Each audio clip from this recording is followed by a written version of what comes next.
ce qui poursuit l'objectif de doter la province des richesses en plus de celles traditionnelles, en l'occurrence dans son volet portant sur le renforcement de partenariats publics-privés au niveau de toutes les entités de la province. En effet, c'est avec un plaisir que nous présidons ce jour la cérémonie de lancement officiel de la Société Énergie de l'Itourie, EDI en sigle, dont le siège nous sert de cadre pour cet événement.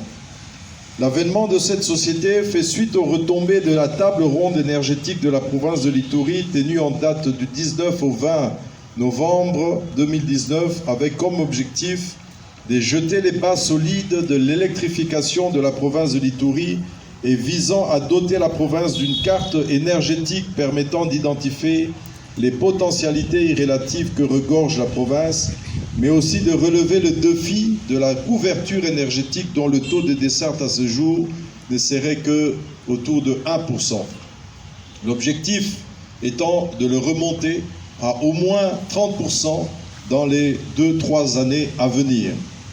La crise institutionnelle de la fin de l'année dernière n'a pas empêché la province de matérialiser ses promesses faites aux partenaires du secteur privé, celle de doter l'Itourie de sa propre société de portefeuille qui a obtenu son certificat de naissance au premier trimestre de l'année en cours.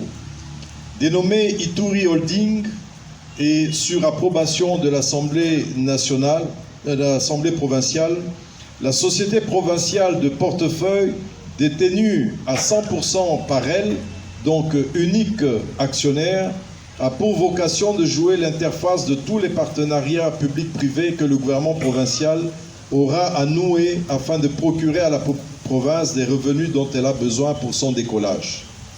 Le premier fruit de cette initiative a été la signature du premier protocole d'accord avec le groupe arabo-américain de la société Equinox, portant sur l'installation d'une raffinerie d'or en province de l'Itourie, dont la mise en œuvre a connu des effets de retard par le Covid-19, mais sera très bientôt rendue effective. Vous êtes sans ignorer que toutes ces initiatives de développement sont tributaires de l'énergie électrique pour leur concrétisation. Respectueux de leur engagement à la table ronde évoquée précédemment, certains opérateurs, dont la Société des techniques spéciales STS, est revenu solliciter et obtenir du gouvernement provincial les titres légaux pour les concessions et licences de production hybride, donc solaire et hydroélectrique, de transport et de distribution de l'énergie électrique en ville de Bunia et ses environs. Honorables Mesdames et Messieurs, chers invités, ici est de vous signifier que la société STS, en sigle initiatrice de plusieurs projets dans le secteur de l'énergie électrique, et fort de ses expériences dans les autres provinces de la RDC, a ouvert son capital à la province de l'Itourie au travers de notre société, donc Itourie Holding, dans une approche de partenariat public-privé, laquelle joint venture a donné naissance à EDI. La société EDI donc dispose à sa création des titres pour la concession de production, de transport et de distribution de l'énergie électrique en ville de Bunia et de ses environs. De ce fait, elle entrevoit développer 2 grands projets de production sur l'une solaire et l'autre hydroélectrique, et la distribution de cette énergie dans la ville de Bunia et les agglomérations environnantes, faisant d'elle le seul opérateur énergétique légalement établi en province de l'Itourie. Étant donné que la vision de la province n'est pas celle de verrouiller le secteur à un seul opérateur, et moins encore de le borner seulement à la ville de Bunia, mais plutôt d'ouvrir le secteur à d'autres opérateurs, et c'est là sur l'ensemble de la province, le gouvernement provincial poursuit l'analyse de plusieurs autres dossiers des opérateurs du secteur, notamment celui de Nourou SARL, et sera heureuse de recevoir le dossier de Gruitech, qui, apprenons-nous par les médias depuis hier soir, est celle à qui la Sokimo a cédé son patrimoine. Nous profitons ici de leur rappeler qu'ils doivent suivre les bonnes pratiques en informant la délégation syndicale ainsi que le gouvernement provincial des arrangements exacts qui ont conduit à cette nouvelle société, ainsi que leur plan de travail et d'investissement. Rappelons ici que la loi 14-011 du 17 juin 2014 relative au secteur de l'électricité détermine le rôle de la province et des entités territoriales décentralisées dans ce domaine qui est désormais libéralisé, ouvert donc aux investisseurs privés.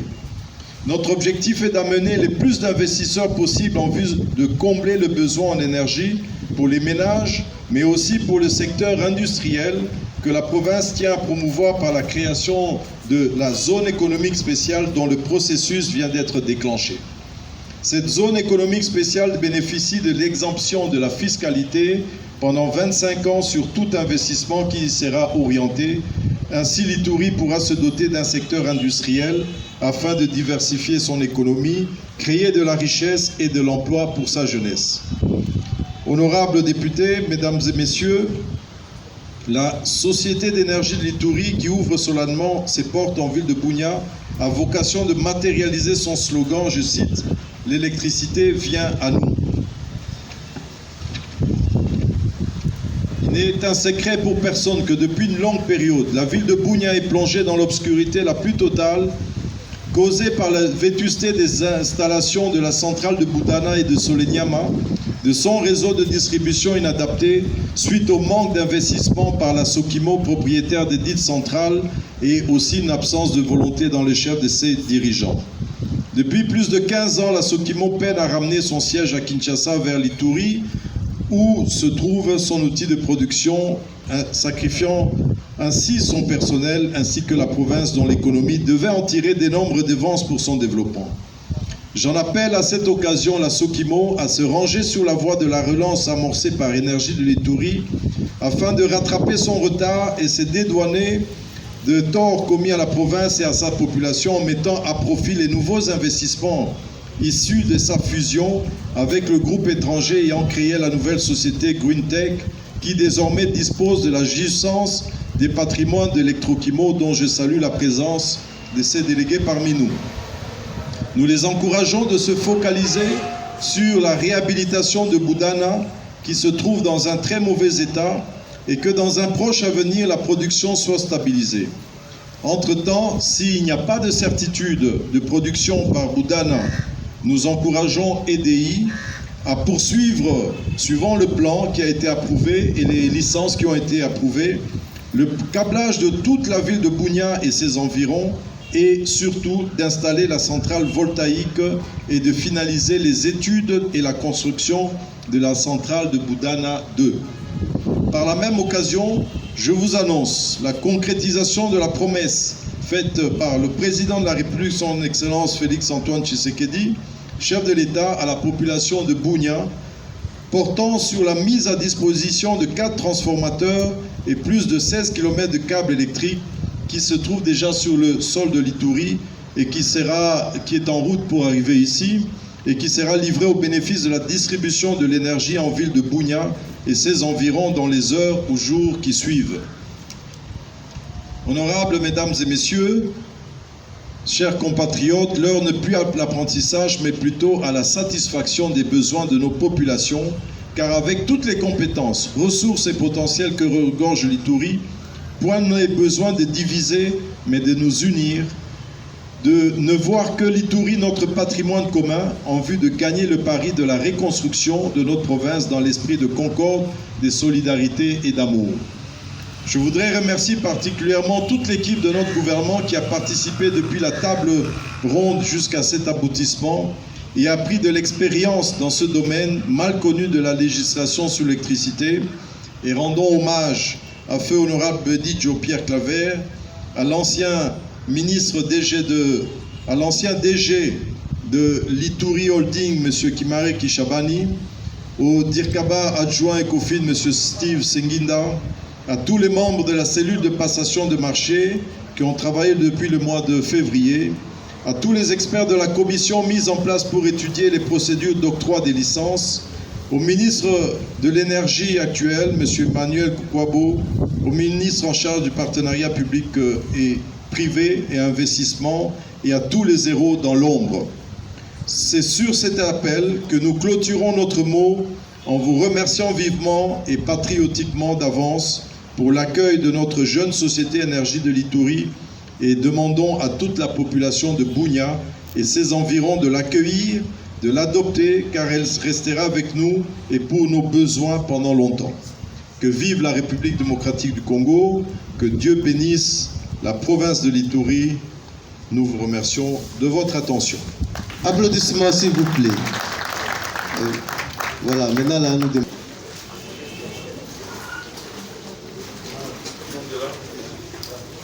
Ok.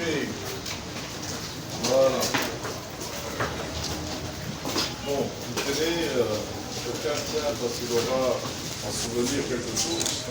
Ça, c'est d'abord pour Monsieur le Président de l'Assemblée qui nous a autorisé de créer Ituri Holding, qui est partenaire aujourd'hui. Ça ici, donc, c'est Monsieur James, directeur de STS, qui a bien voulu venir en Ituri. Ici, c'est pour le conseil d'administration et avec la direction générale des Ituri Holding qui va suivre cela. Monsieur le gros morceau, c'est pour le maire. Il n'est pas là. Il n'est pas là. Bon, et un bourgmestre. Oui, oui. Bon, reste pas les pouvoirs dans la roue. Votre population. Et le dernier morceau, c'est pour les membres du gouvernement provincial, représenté par le vice-gouverneur. Applaudissements s'il vous plaît. Recevez la bénédiction. Voilà, ok, nous souhaitons vraiment bonne vie à cette société, qu'elle puisse apporter satisfaction à la population de l'Ituri en investissant, en croyant à l'Ituri. C'est le moment d'investir pour que nous puissions avoir vraiment un câblage et une installation digne, propre, ainsi qu'une production aussi satisfaisante. Que Dieu bénisse votre travail. Applaudissements s'il vous plaît.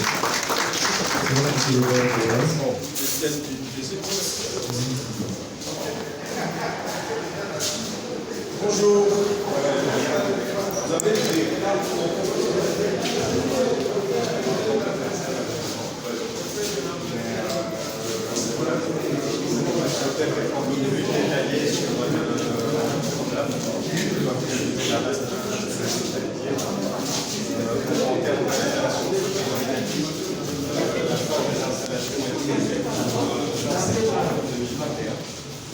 Modulaire de 4 MW.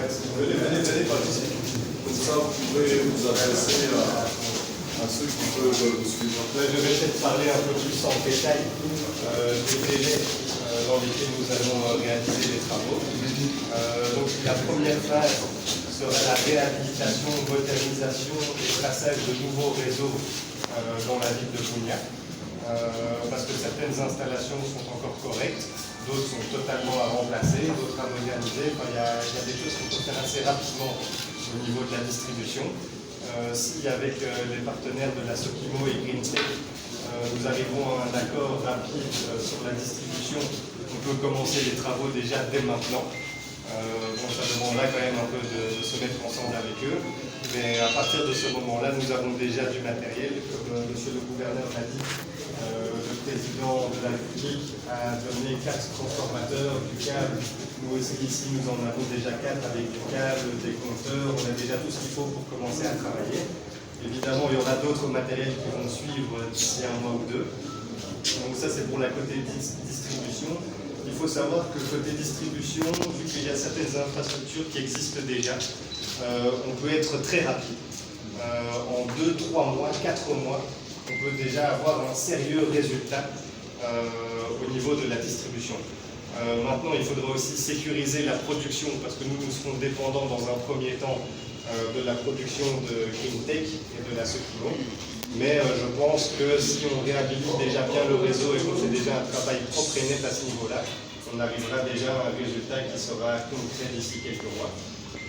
Pour ce qui est des installations de production, donc la centrale photovoltaïque et la centrale hydro, la centrale photovoltaïque, les prévisions sont la première installation pour le mois de septembre 2021. Donc qu'elle puisse produire fin septembre 2021. Elle sera installée en phase de 1 MW. 1 MW, c'est modulable, donc 4 MW au total, en 4 modules de 1 MW. Comme je vous l'ai dit, l'idée c'est de finir cela pour fin septembre. Pour ce qui est de la construction de la centrale hydroélectrique, les prévisions parlent de 10,5 MW installés, 2 turbines de 5,6 MW. Bon, avec la marge, ça aurait une capacité de production de 10,6. Nous comptons installer la centrale et qu'elle soit productive à partir de la fin de l'année 2022. Voilà.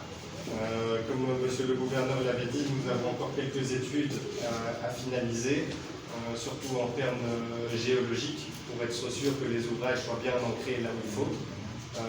Mais vu que les concessions sont signées, tout ça, ce sont des travaux sur lesquels on peut maintenant avancer sans trop s'attarder, on peut tout lancer. Donc l'objectif de la société est vraiment dans un premier temps d'améliorer la desserte en énergie, parce que comme monsieur le gouverneur l'a dit, les installations sont un peu vétustes, elles peuvent fonctionner, mais il y a beaucoup de choses à réviser dedans pour dire que ça fonctionne correctement. Parce qu'à mon avis, beaucoup de problèmes qui sont liés à la production proviennent aussi du réseau de distribution, comme des câbles nus moyenne tension qui passent à travers des arbres. Bon, ça ne peut pas marcher. Donc il y a beaucoup de choses comme ça à améliorer, et si les accords sont vite trouvés avec Greentech et Sokimo, on pourra vite agir sur le réseau et déjà améliorer en quelques mois la fourniture d'énergie en ville de Gougnat. On va aussi installer le système Cash Power, pour ceux qui le connaissent, c'est un système à prépaiement. Ça aussi, ça va rationaliser l'utilisation de l'énergie déjà existante. Parce que des fois, on peut passer, voir des lumières d'enceintes extérieures qui sont allumées la journée. Bon, les gens ne font pas forcément attention à leur consommation. Et finalement, ça pénalise beaucoup de consommateurs parce que cette énergie est utilisée pour rien. C'est de l'énergie perdue. La même chose dans le réseau, il y a énormément de pertes d'énergie que nous allons estimer à plus ou moins 50 à 60% de l'énergie produite par Boudana envoyée à Gougnat est perdue par mise à la terre ou par beaucoup de choses peuvent amener à ça, mauvaise qualité des câbles, des raccords, disons, pas très catholiques, et des choses comme ça. Donc si on arrive déjà à améliorer ça, on pourra déjà avoir un résultat qui sera concret d'ici vers la fin de l'année, début de l'année prochaine. Donc voilà, l'objectif c'est que d'ici 2022, on puisse finir et la centrale solaire et la centrale hydro.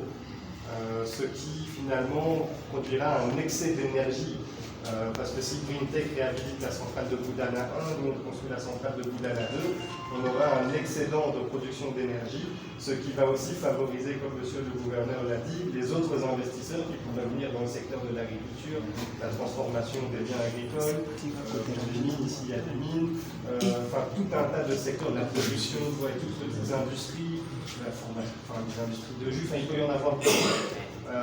Donc évidemment, ça va dynamiser le secteur. Et comme monsieur le gouverneur l'a dit, c'est important que les officiels et les élus soutiennent ces initiatives pour qu'on arrive à un résultat qui soit satisfaisant pour tout le monde. Donc voilà un peu pour la petite histoire. Et en tout cas, je vous remercie tous d'être venus. Et j'espère qu'on pourra collaborer d'une bonne manière et pendant longtemps ensemble, et qu'on arrivera à finalement réaliser les souhaits de la population, qui dans notre cas est avoir l'accès à l'énergie, qui est un bien fondamental. Là-bas, il n'a pas tout dit. Avec les discours, on ne savait pas qui allait dire quoi, alors du coup, j'étais un peu réservé. Non, c'est très bien. Nous, on vous encourage. Comme on a dit, tout doit être fait dans les règles, parce qu'aujourd'hui, la loi, le ministre aura l'occasion peut-être de bien expliquer ça. La loi, elle est claire, c'est le gouvernement provincial qui donne les licences de production, de distribution. Et donc, aujourd'hui, c'est vrai que l'expérience avec Hydro-Québec n'a peut-être pas été bonne, parce que les sociétés minières, sociétés d'électricité, bon, c'était pas tout à fait clair. Mais aujourd'hui, la distribution, c'est EDI, Mais on peut avoir 3-4 fournisseurs d'électricité qui peuvent vendre de l'électricité dans le réseau. Donc ça va permettre d'avoir d'abord une bonne concurrence et puis d'avoir des prix qui soient satisfaisants. Nous avons été aussi surpris de voir que Sokimo a annoncé une association avec... bon, ils avaient dit ça, mais forcément depuis hier à la télé pour voir et la semaine dernière.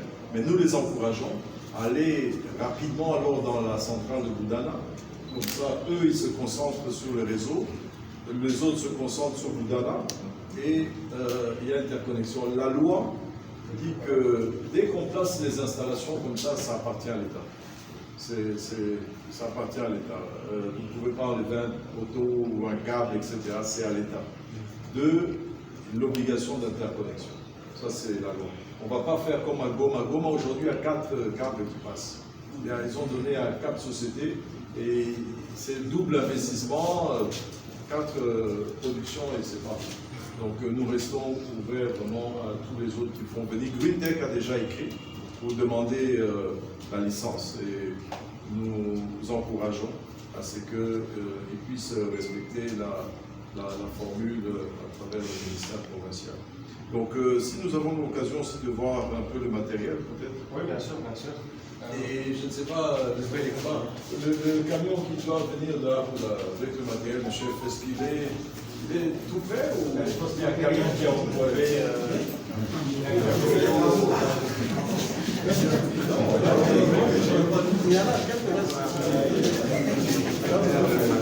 Bon, vous verrez ça ici. Il est sur la route d'arrivée. Ça, c'est que nous avons obtenu le chef de l'État qui était sa promesse. Et donc ça, avec Electrokimo, il faudrait très rapidement qu'on pose ça pour que l'amélioration du câblage soit faite. Et très rapidement aussi que vous puissiez avoir une réunion avec Electrokimo pour que le travail se fasse en collaboration et non pas en tiraillement. Si je pouvais peut-être aussi ajouter quelque chose, c'est que, évidemment, l'idée est de pouvoir construire un partenariat qui soit durable dans le temps, que ce soit avec l'Electrokimo, GreenTech ou la province. Pour ce qui est des agents de l'Electrokimo, je me doute bien aussi qu'il va y avoir beaucoup de questionnements par rapport à ça. Nous, évidemment, on peut incorporer une partie de leurs agents dans cette nouvelle structure pour éviter de mettre des gens aussi au chômage, des gens finalement qui connaissent la technique, mais par manque de moyens se sont retrouvés finalement pénalisés, parce que si on n'a pas les moyens, on ne sait rien faire, ça c'est logique. Donc pour moi, ils se sont quand même débrouillés avec ce qu'ils avaient. Ils ont essayé, à mon avis, de faire leur mieux. Mais bon, faute de moyens, c'est difficile de faire quelque chose de bien.